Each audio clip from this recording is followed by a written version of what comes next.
माँ दुर्गा की छठवीं शक्ति है माँ कात्यायनी।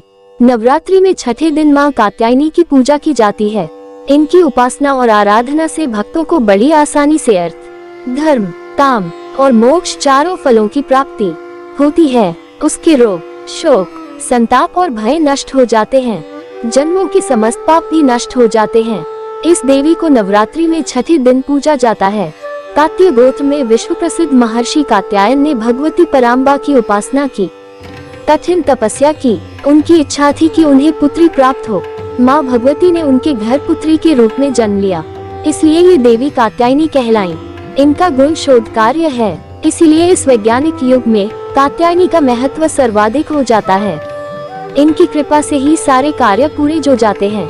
ये वैद्यनाथ नामक स्थान पर प्रकट होकर पूजी गयी। माँ कात्यायनी अमोघ फलदायिनी है। भगवान कृष्ण को पति रूप में पाने के लिए ब्रज की गोपियों ने इन्हीं की पूजा की थी। ये पूजा कालिंदी यमुना के तट पर की गई थी, इसीलिए ये ब्रजमंडल की अधिष्ठात्री देवी के रूप में प्रतिष्ठित हैं। इनका स्वरूप अत्यंत भव्य और दिव्य है।